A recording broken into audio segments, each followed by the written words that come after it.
Welcome to Ben Franklin's World, a podcast about early American history with Liz Covart. The study of history is key to understanding who we are and how we can affect a better future. Ben Franklin's World will introduce you to historical people and events that have impacted and shaped our present-day world. And now, here's your host, Liz Covart. Hello, and welcome to episode 86 of Ben Franklin's World, the podcast dedicated to helping you learn more about how the people and events of our early American past have shaped the present-day world we live in. Today, we're going to do something a bit novel in Ben Franklin's World. We're going to investigate the life of Benjamin Franklin. I know, it sounds a bit crazy, but I think we're going to have a lot of fun. Given that Franklin lived such a long and rich life, we need a bit of focus for our investigation. So today, we'll explore how Franklin came to live in London and how living in that cosmopolitan city, which sat at the center of the British Empire, affected Franklin and how he viewed the world. Our guide for this exploration is George Goodwin, author of Benjamin Franklin in London, The British Life of America's Founding Father.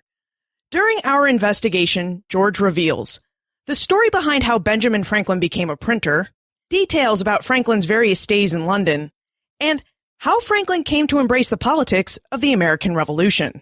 But first, have you sent me your questions yet? By listener request, episode 100 will be an interview with me, and I'd like to use the opportunity to answer your questions. So, what would you like to know about me or the show? Send your questions to liz@benfranklinsworld.com, tweet me @LizCovart, or post a comment in Ben Franklin's World, our listener community on Facebook. Okay, are you ready to enter Benjamin Franklin's world? Let's go meet our guest historian. With tidings and wisdom to share about our early American past, here is this week's special guest.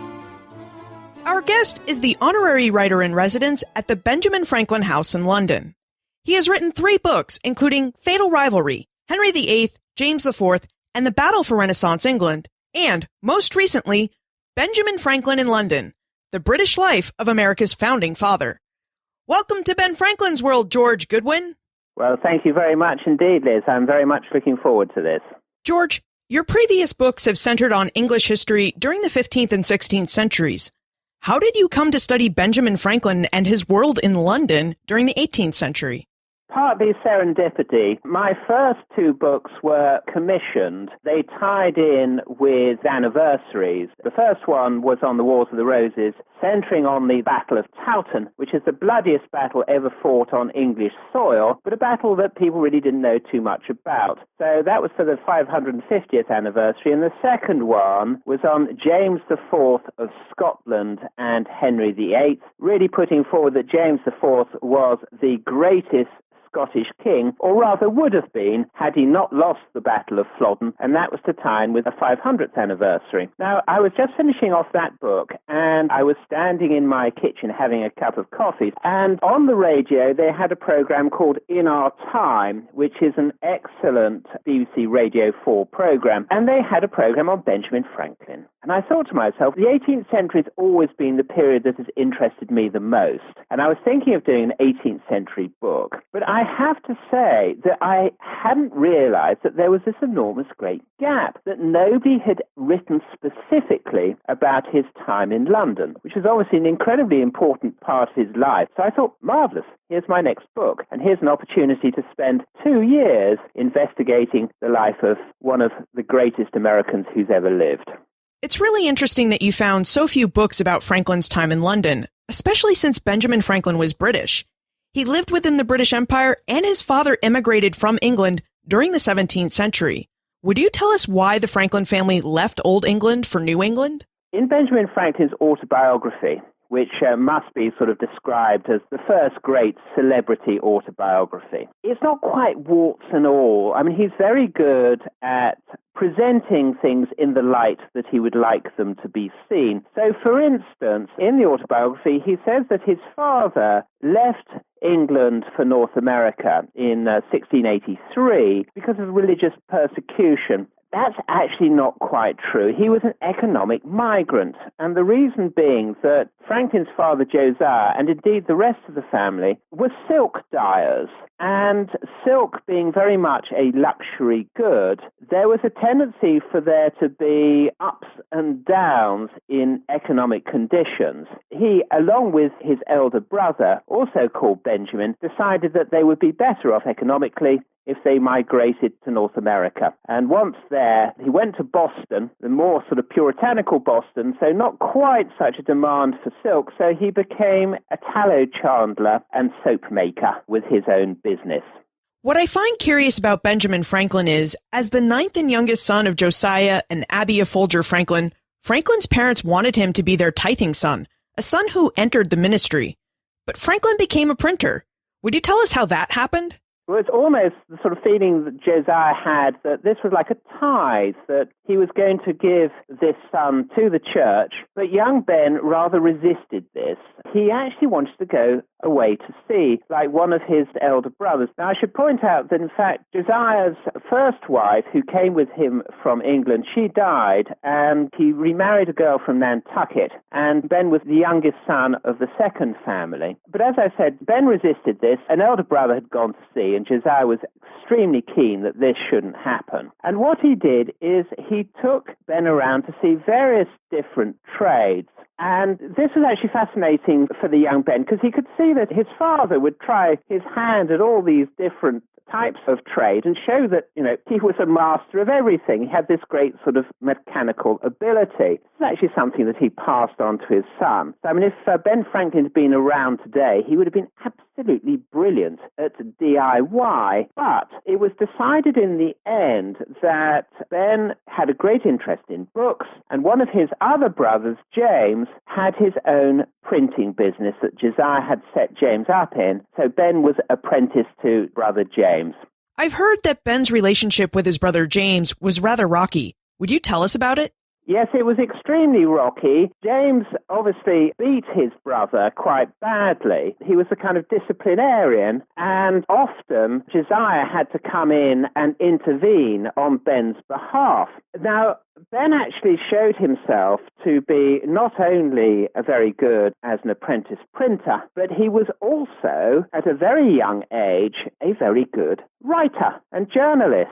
And a breach in the relationship came about when Ben submitted secretly some articles for James's newspaper, The Courant. They were written in the character of a widow called Silence Dogood, and these were actually very funny and very, very entertaining. So James, not knowing the identity of the writer of these, put them on the front page of his newspaper. Now, after about 13 or 14 of these, Ben decided that he'd actually kind of run out of steam, but he was going to admit to being the author. But actually, that was a bit of a bad move, because James rather resented the fact that Ben had sort of hid his identity. So there was more trouble between them. However, James relied on Ben because he himself got into problems by satirizing the Boston authorities. At one stage, he actually accused them of being complicit in piracy outside Boston, and this was too much. He was thrown into prison. So to carry on the paper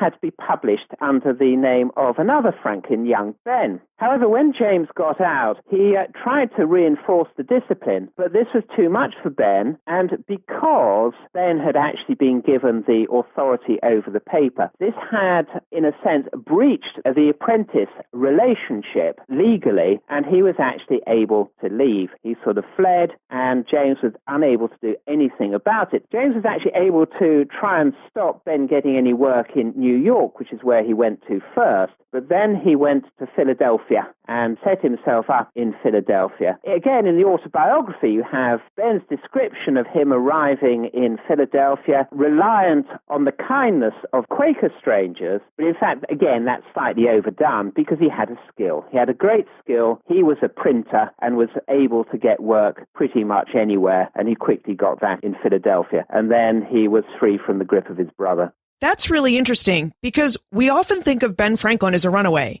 that he ran away from his brother, Boston, and just kind of ended up in Philadelphia.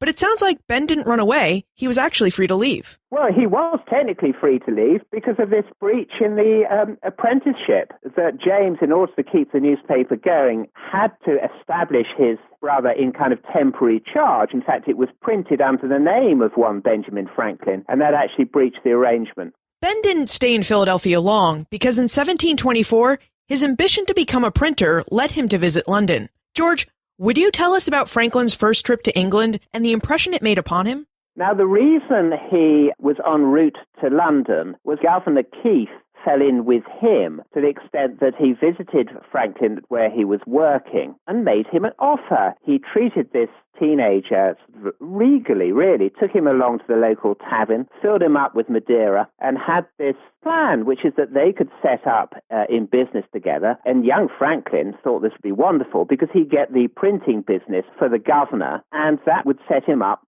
pretty much for life. Now, in order to do this, they needed to get a printing press, and the printing presses were manufactured in England, as was most manufactured, because there was restraint on manufacturing in America. America was seen to be the place which produced raw materials to be finished off in Britain. The finished goods would be exported back to America, so he had to go to London for the printing press. He had letters of introduction given to him, or so he thought, by Governor Keith. They were brought on board the ship as it was about to sail, or so he thought. But when he got to London, he found actually that these letters were completely and utterly worthless. And he's not quite sure why Keith actually did this.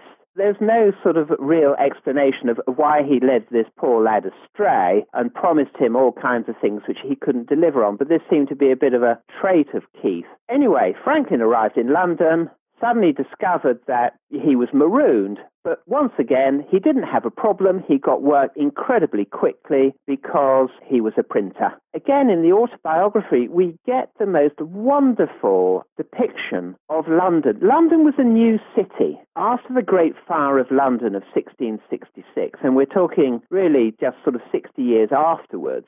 It burned down a vast percentage of the city of London. It had been rebuilt by Christopher Wren, and it's described by Daniel Defoe, and we know that Franklin was a great reader of writers such as Defoe. So he was there, he got the impression of London, but he already had the context of the new city of London from what he'd been reading before he actually arrived there. And he had a whale of a time. Okay, he didn't have a great deal of money, partly because he was also paying for a friend of his, James Ralph, who was a bit of a hanger-on. And Ralph, again, was somebody a little bit like Keith, who had all kinds of imaginary ideas of how he'd get on. He thought he could be an actor, and that was turned down. He thought he could be a writer, didn't actually make too good a job of that. So in the end, he became a school teacher and disappeared off to a school in the country and had adopted the pseudonym of a new personality, one Benjamin Franklin, which was rather entertaining. And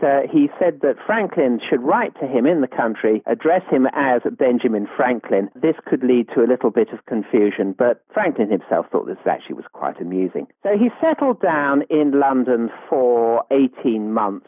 He was able to adapt to life in London pretty well because of his reading and because of his ability to write and to print. And he'd dreamed of London Coffee House Society back in America, and he'd read and rewritten, and this is actually where he got his writing ability from, he'd rewritten the Spectator of Joseph Addison, who he regarded as one of the greatest pens to adorn the English language. He wrote that many years later. And he was able to infiltrate London Coffee House Society. And this was a major influence on him for the rest of his life.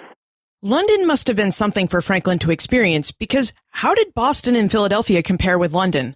I have to imagine that London eclipsed both colonial cities in terms of population and size. London was absolutely enormous. I mean, if you compare the population figures, I mean, Boston and Philadelphia were tiny. Boston had a population of around about 12,000. Philadelphia, about 7,000. London had around about 600,000. We are talking of the largest city in the Western world, a sort of great metropolis. and one that he actually found his way into really quite easily. He did all kinds of other things in London. There's one rather amusing thing. He was a great swimmer, and his sort of ability to swim was noted, and he became a swimming instructor. He actually thought at one stage that he might stay in London, not go home, and actually set himself up as a permanent swimming instructor. And had he done that, of course, he would have been successful in that, as he was in pretty much everything else. But in the end, he decided to go back to Philadelphia. The reason for this was that he'd become very friendly with a merchant who he'd traveled across from Philadelphia in 1724, and the idea was that they would sort of set up in business with a store, and this chap, Denham, paid for his passage back, so that's how he arrived back in Philadelphia. But he took with him, back from London, all kinds of ideas about setting up, almost recreating elements of the London society that he had loved and enjoyed. And indeed, he set up his own club with others, the Junto, in the late 1720s, very soon after he arrived back. Did Franklin bring back a printing press from London, or did he set up shop with his new companion in Philadelphia?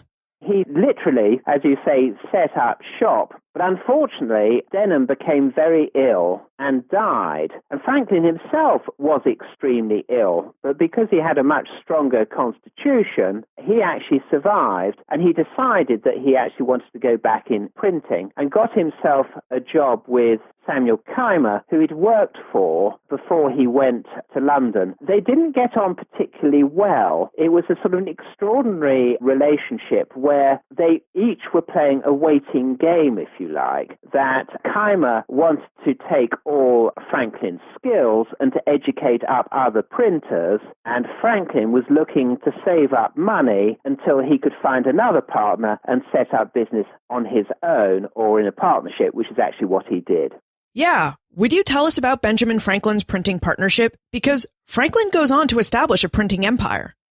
He certainly did. Now, with his initial partner, that lasted for a couple of years. He was actually far more interested in printing. His partner was rather more interested in drinking. So after a while, Franklin actually had the ability, with the support of a couple of his Junto friends, to buy this chap Meredith out, and he set up on his own. Again, from his London days, he had been very helpful to Andrew Hamilton, who was the Lieutenant Governor of Pennsylvania. And he'd helped Hamilton because amongst the letters that he'd found that he thought were for him, he actually found one which was a conspiracy by Keith to do down Hamilton. And he was actually able to tell Hamilton. And when he got back to Pennsylvania, Hamilton was able to return the favor and actually gave him the assembly printing. So he actually ended up gaining the printing business for Pennsylvania that he'd hoped to gain for Keith, and this really helped to establish him. Now, with that contract under him, he also became the clerk to the Assembly of Pennsylvania, so that was quite useful as well, sort of tying the two together. But what he also did was he expanded. He set up a number of satellite printing businesses down the Atlantic seaboard. And what he was able to do, this is quite revolutionary. He had one typeface, the Caslon typeface, which all the satellite printers had. So if he had a very big job, he was actually able to divide it between them. It was quite a simple plan, but a sensible one. Occasionally, they actually had a bit of a problem because they were relying on type to come over from Britain. But I mentioned earlier about his DIY ability. He was actually able to fix the broken type himself, which was extremely useful. Now, he started to publish his own newspaper, the Pennsylvania Gazette, and he also published Poor Richard's Almanac,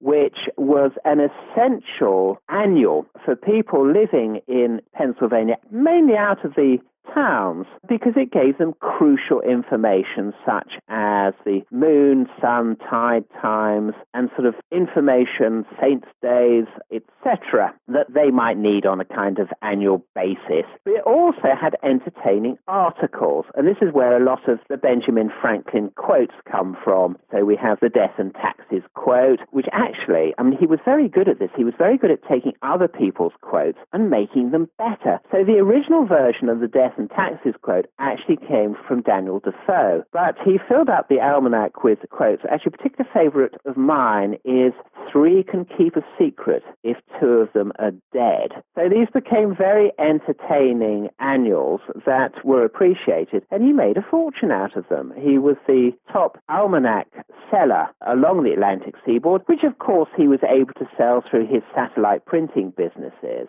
And he was also a great merchant, almost fulfilling the idea of Denham setting him up in business. At one time, he was the largest paper merchant in North America. And Franklin's story is often represented as a rags to riches story. That's actually not quite true, because his father was an independent businessman. In fact, I found out Franklin's mother had her portrait painted in 1713, and you had to have a certain wherewithal to have your portrait painted. But the rags to riches thing is rather entertaining, because rags were used in printing, and Franklin and his wife Deborah became the largest collector of rags in North America. I mean, in 6 years, they were able to collect 166 pounds in weight of rags, which they turned into 1,000 pounds. So that really was a kind of rags to riches element. But he was an incredibly successful printer, so much so that at the age of 42 in 1748, he was able to retire, or semi-retire. He became a sleeping partner in his printing business.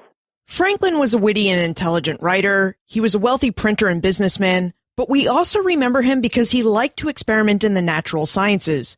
Would you tell us about Franklin's scientific work and how that elevated him to celebrity status? He had a very good relationship with Peter Collinson, who was an exporter of books from Britain. He was a general merchant. I mean, he was a great renowned botanist in Britain, and he did a lot of importation of American plants. And as a result of this relationship, knowing that Franklin had expressed an interest in science, Collinson sent over the kit in the form of electrical experimental equipment, the Leyden jars. And Franklin sort of fell upon this after his retirement. In fact, he described this in a letter to Collinson as the thing that had most fascinated him in his entire life, which, bearing in mind the sort of things that he'd already done, was quite something. And with his experiments came up with a new theory of electricity. He's probably best known for the realization of the static electricity in the atmosphere and how it could be neutralized by the invention of the lightning conductor. But what actually made him famous was the publication in Britain, due to the efforts of Peter Collinson and also Dr. John Fothergill, the 2 great sort of Quaker supporters of his in England, was the publication of Franklin's observations and experiments in electricity made in Philadelphia. And this was sensational. It got him awarded the Copley Prize from the Royal Society, which was the equivalent of the Nobel Prize at the time, and as a result of which he became famous. I mean, Immanuel Kant described him as the Prometheus of modern times. He wasn't just famous in Britain and America, he was famous across Europe. And this meant that when he actually came over to Britain again, he had an entree in intellectual and aristocratic society, because there was kind of scientific craze in Britain amongst the aristocracy, amongst men and women, for things that sizzled and banged, and for science in general. And he was able to take advantage of this. Speaking of things that sizzled and banged, did Franklin really fly a kite with a key on it to test a theory about electricity?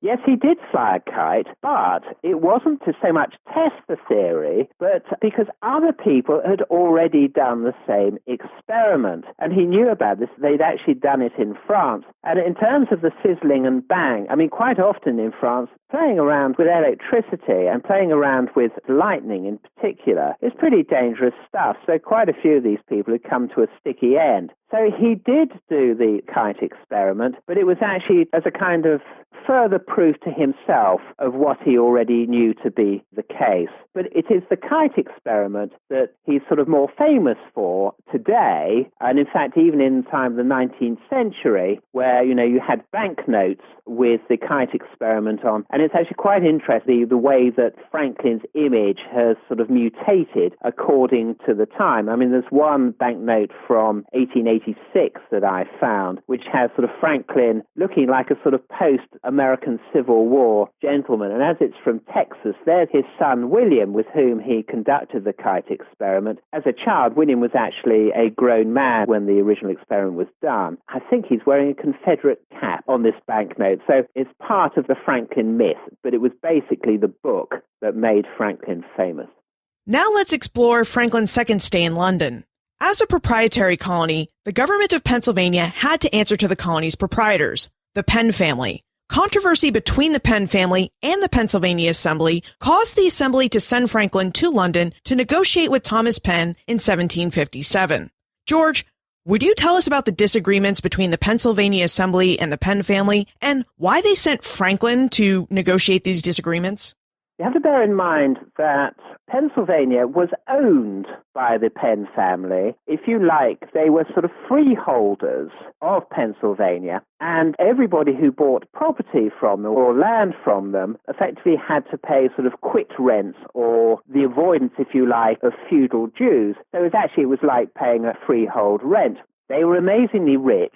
They were absentee landlords in London. Thomas Penn was the son from a second marriage with William Penn, and he and his brothers had actually converted from being Quakers to the Church of England and established themselves within the English aristocracy. So they appointed lieutenant governors to manage Pennsylvania for them. But there was a sort of division of rule, if you like, because the lieutenant governors had to run Pennsylvania along with the Pennsylvania Assembly. Now, the major problem that the two parties had was that the Penn family didn't pay any taxes.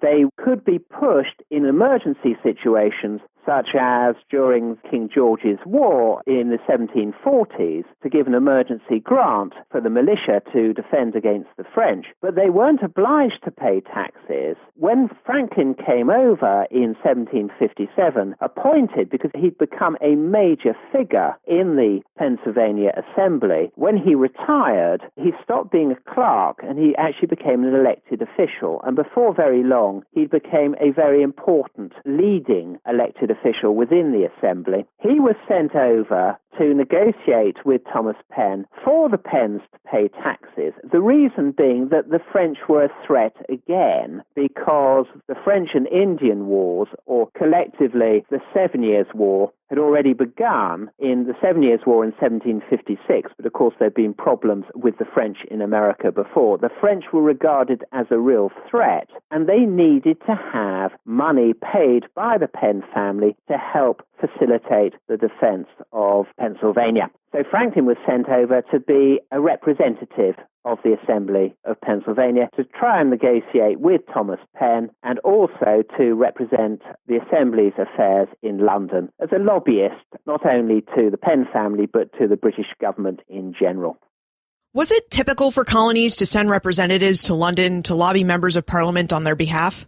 Oh, absolutely. One can almost sort of think in terms of a comparison with lobbyists today, both here in Britain and also very much in Washington. The agents were representatives of the colonies. They were there to talk to the government and to prospective members of future governments. They were to be a sort of a two-way service, if you like, of passing on news and informing the Assembly of parliamentary acts that had been passed. They presented petitions to the king, which was effectively to the government, and they promoted trade, they settled land disputes, they handled the colony finances in London. They were truly representatives. And we have to remember that the colonies, when Franklin came over in 1757, they didn't necessarily get on at all well when it came to settling land disputes. There were often near wars over lands to the west, and they actually needed to have the British government, the Privy Council, and at the end, the Attorney General, to actually sort out these disputes. So they were very, very important figures. What did Franklin think of London 30 years after his first trip? Well, he found that it had expanded even more. I mean, the population figure's sort of quite difficult to pin down, but, I mean, if we take the figure between 1700, I mean, just before Franklin's birth, and around about 1750, where we have pretty clear evidence of population in 1700 was 575,000. Just 50 years later, it had expanded to 675,000. The whole of what is now sort of Mayfair and Belgravia had been opened up. A new bridge had been built at Westminster Bridge. Further bridges were being built. And this was actually expanding London to the west. And it was a very, very rich, even richer than when he'd been there before, a rich and vibrant city. So what was Franklin's life like? And how did he negotiate London society and all of its social hierarchies?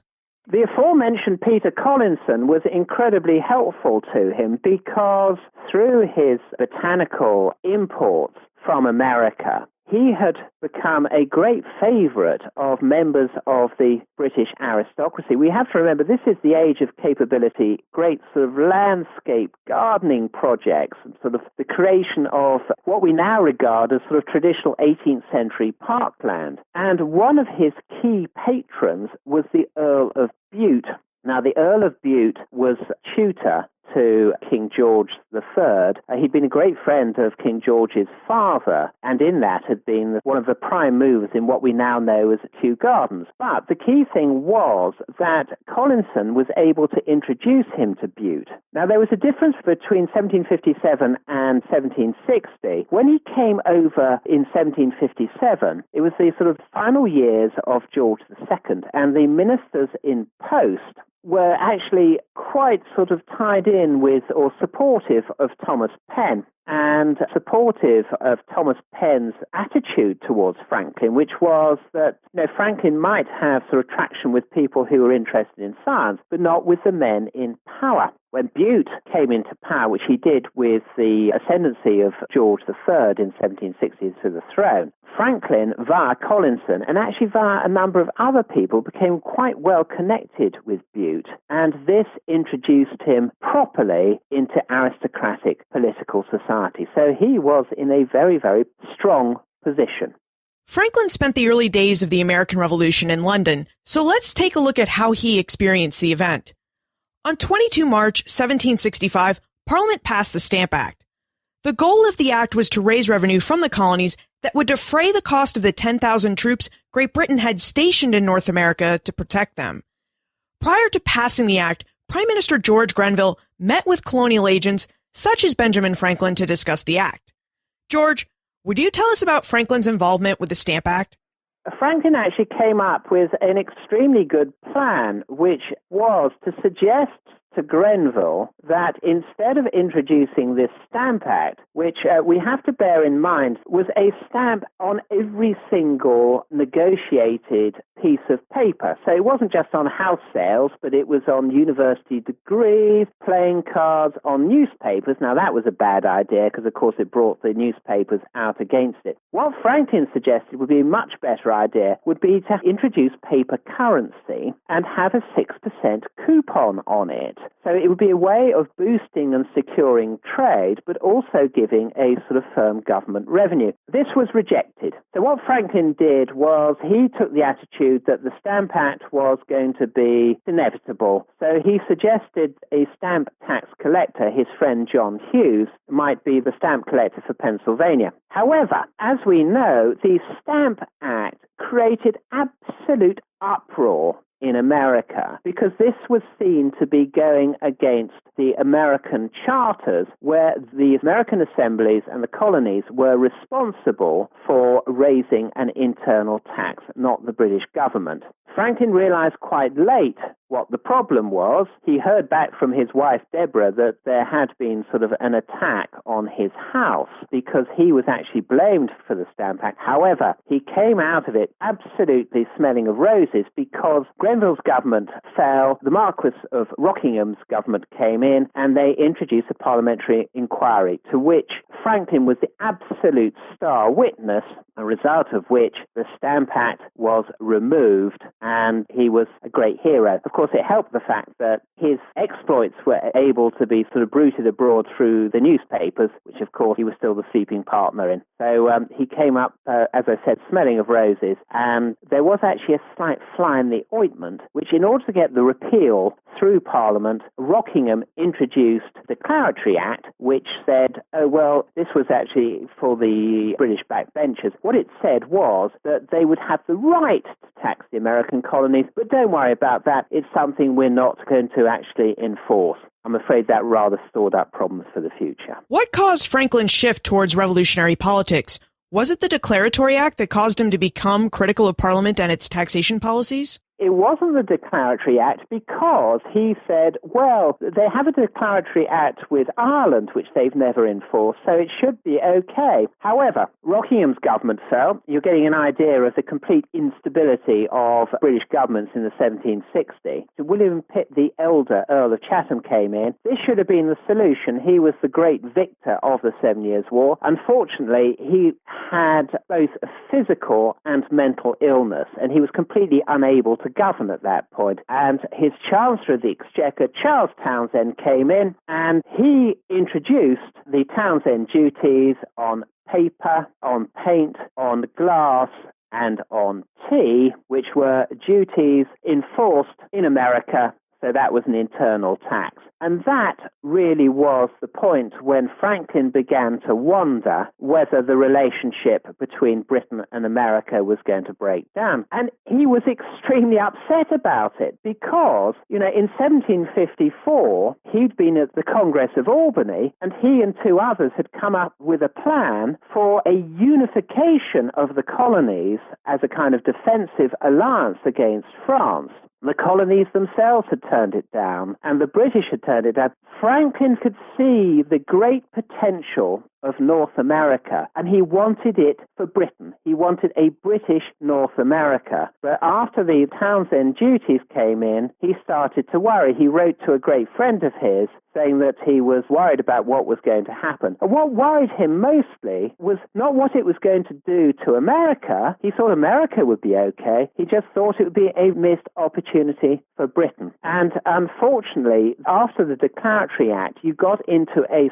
cycle of resistance of the American colonies, the introduction of British troops into Boston to put down what they regarded as illegal activity, and then this just was on a ratchet of American opposition and British kind of reinforcement, and they were never able to get out of this. In the end, the British government became stable, but only because they had an anti-American majority within it. Firstly, the Duke of Grafton, and then from 1770, Lord North's government. Lord North himself was not anti-American, but ministers in his government were, and he was a member of a collective cabinet. He's certainly not this kind of tyrant against America that he's sort of painted as being. But from that moment onwards, I'm afraid, really, that the die was cast. And Franklin was able to keep different options open for himself and for America. So, as late as the 1770s, he was still hoping that there would be a change of government and there would be a return of the supporters of Rockingham and now of a restored William Pitt, the elder Earl of Chatham, who were more pro-American. That would be a way of resolving the problems. At the same time, he was also open in the late 1760s for the possibility of a job within the British government. This was actually offered to him as well. It was rather kind of dangled in front of him. But he had two other options. Another one was to found a new colony in what is now West Virginia, but there was the fourth option, which is he took on New Jersey, Georgia, and Massachusetts. Massachusetts, obviously the place, the colony of his birth, but also the most radical of the colonies. And that obviously put him very much in the firing line as far as the British government was concerned. Let's talk about his place in the firing line. On 2 December 1772, Franklin wrote to Thomas Cushing of Massachusetts. In his letter to Cushing, Franklin enclosed 2 letters, one from Massachusetts Governor Thomas Hutchinson and the other from his Lieutenant Governor, Andrew Oliver. Franklin's letter and its enclosures led Massachusetts to petition for the removal of Hutchinson and Oliver. As the colonial agent for Massachusetts, the Privy Council summoned Franklin to appear, which he did on 29 January 1774.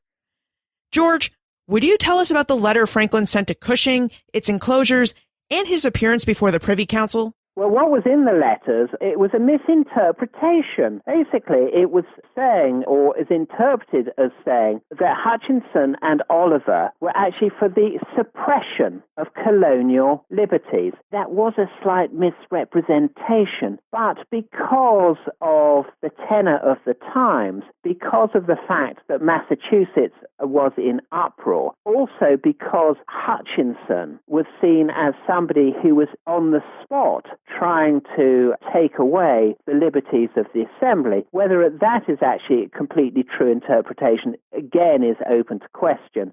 Franklin sent the letters over to Cushing, and he said, "These are for your information and a few trusted individuals." They soon got leaked into the press and were published. Now, the reason Franklin did this wasn't to exacerbate the problems with Britain. He saw this as a kind of possible solution, because what he wanted to do was he wanted to represent Hutchinson and Oliver as being unrepresentative of the approach of Britons in general, men who were actually militating against the colonies without the support of Britons. Unfortunately, that was not how they were interpreted. Cushing certainly and others kept Franklin's identity secret. Nobody knew who had actually leaked these letters. However, there was an absolute furore in Britain after they were published, and it led to a duel between 2 gentlemen who accused each other of being the leakers of the letters. These guys actually weren't very good at dueling, so not much happened. They sort of slithered around in mud for a bit. But then they were going to fight another duel. At that stage, Franklin stepped in and owned up. Now, there was a real sort of problem of timing here, because he knew that he'd been summoned to talk about the letters to the Privy Council. However, he actually postponed the appearance because he heard that the government, the Attorney General, was going to bring in lawyers. So he wanted to have his own legal representation. Incidentally, these were actually people from the opposition. Not too surprisingly, because Franklin was very much seen as a member not only of the American opposition, but the British opposition by this stage. This postponement was crucial because just before he appeared, news filtered through of the Boston Tea Party, for which he was seen to be responsible as the representative of Massachusetts here in London. And he was the subject of a humiliating tirade from the Attorney General, Alexander Wedderburn, which he actually stood stoically, complete and utter silence. So do you think it was Franklin's experience before Wedderburn and the Privy Council that led him to fully embrace patriot politics? That's an extremely good question. That is quite I wouldn't like to say a standard interpretation, but that's certainly one interpretation, that the humiliation before the Privy Council was thought to be so great that this actually made him revolt against Britain in its entirety. I actually don't go with that at all. The reason being that certainly it showed a complete and utter breakdown between him and the British government. I mean, he was immediately afterwards sacked from his position as Deputy Postmaster General. However, he was still embraced by the English political opposition, which he hoped would be returned to government under Rockingham and, more to the point, under Chatham. I mean, within a couple of weeks of this supposed humiliation, disintermediation, where a number of writers have said, oh, well, Franklin disappeared and didn't come out in public. Actually, that's completely and utterly wrong. I mean, he was at a rather splendid demonstration by David Hartley, who was a Rockinghamite, of his fire retardation process, i.e. sort of set fire to a house and they all watched as it didn't burn. The documents show that he was not only there with Hartley, but also still going to the clubs that he'd always gone to. So, he was accepted within the clubs of the Royal Society, and most importantly, he started in the summer of 1774 to have meetings with the Earl of Chatham to come up with a solution. And eventually, in early 1775, Chatham actually came up with his proposal. And it was the complete and utter rejection of Chatham's proposals in February 1775, and the attack on Franklin himself as being part of that process. In fact, the Earl of Sandwich said, in response to Chatham's speech and introduction of the proposals for a settlement, he said that he thought that this could not be the product of an Englishman, that he thought it was the product of some American. And he looked directly at Franklin, who was at the Strangers' Gallery of the House of Lords at the time, and there was no doubt at all who he meant, that basically he was treating Franklin as an alien, as the most mischievous and dangerous enemy this country had ever known. It wasn't the country that Franklin was against, it was against the government. He still was trying to come up with a solution in March 1775 when he had to flee back to America. He had to flee because he knew that members of the North government were seeking his arrest. It's time for the Time Warp. This is a fun segment of the show where we ask you a hypothetical history question about what might have happened if something had occurred differently or if someone had acted differently.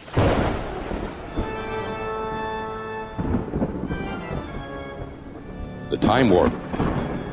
Historians can't predict the future, but they can speculate about what might have been.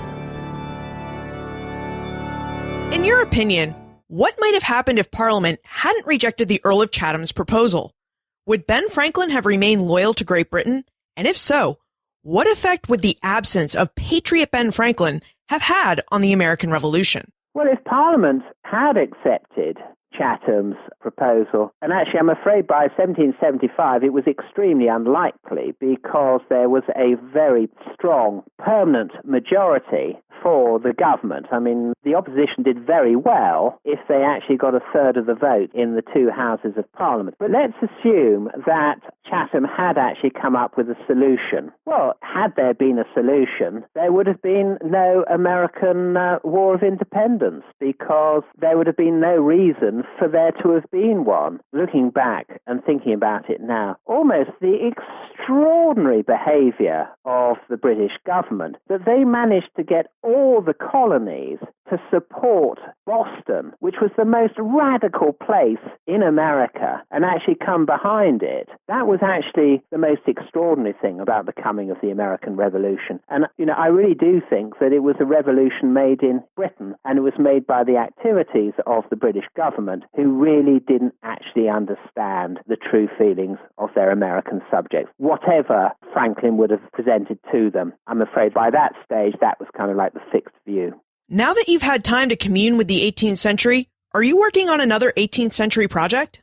I'm thinking of actually taking this forward, and it will be not so much a biography of Benjamin Franklin, but Benjamin Franklin will have a key role. I'm thinking of doing a book on the Americans in London and in Paris during the American Revolution, and with the provisional title of Benjamin Franklin's War. Because the extraordinary thing is that John Adams believed, or rather feared, that in future ages, Washington and Franklin would be given all the credit for the victory in the American Revolution. In fact, that's really not that far off, because after all, Franklin went to France, he brought the French into the war, and he kept them there. And after all, it was the French Navy that cut off the British Navy and allowed the encirclement at Yorktown. Is there a website where we can go to find out more information about you and how we can get in contact with you if we still have questions about Benjamin Franklin's time in London?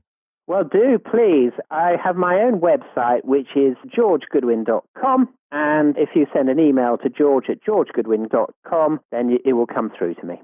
George Goodwin, thank you for helping to bring Ben Franklin into Ben Franklin's world. We really enjoyed our conversation with you. Thank you very much indeed, Liz. I very much enjoyed it.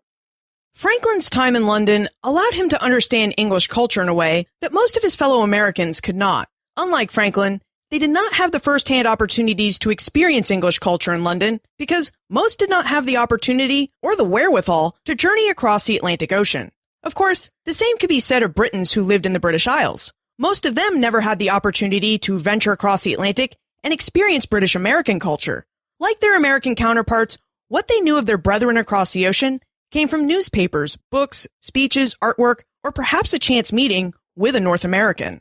Franklin's understanding of both British and British American cultures, not to mention his global renown as a scientist, made him an ideal colonial agent. As George revealed, by the time Franklin returned to London in 1757, he had enough money and reputation to mix with the movers and shakers of British government. He knew how to socialize with and lobby these men on behalf of Pennsylvania, New Jersey, Massachusetts, and Georgia. It was as a colonial agent that Franklin experienced the early days of the American Revolution. His experiences in America gave him first-hand knowledge of why Americans were upset with parliamentary taxation and governance, just as his interactions with members of Parliament allowed him to see how they understood or misunderstood colonial fury over the Stamp Act, Townshend duties, and the Tea Act. Franklin tried to navigate a diplomatic solution between Great Britain and her North American colonies, but his intimate knowledge of the cultures and politics of both places also allowed him to see when the time for diplomacy had passed. Franklin had a decision to make, stand as an American or as an Englishman. He chose American and made his way back across the Atlantic to serve his country. And as George mentioned, he made his way back in the nick of time because Parliament had a warrant out for his arrest. You can find more information about George, his book, Benjamin Franklin in London, plus everything we talked about today on the show notes page, benfranklinsworld.com/086. If you'd like to know more about Benjamin Franklin, consider checking out episodes 1, 22, and 31. Each of these episodes covers a different aspect of his life. For your convenience, I've listed these episodes in the show notes. Are you a member of the Ben Franklin's World listener community? The community is hosted on Facebook and it's free to join. All you need to do is text BFWorld to 33444 or click on the orange Join Now button on the main page of benfranklinsworld.com. Finally, what do you think would have happened if Benjamin Franklin had remained loyal to Great Britain? Send your answers to liz@benfranklinsworld.com, tweet me @LizCovart, or post a comment on the show notes page for this episode or in Ben Franklin's World, our listener community on Facebook. And remember, never leave till tomorrow that which you can do today.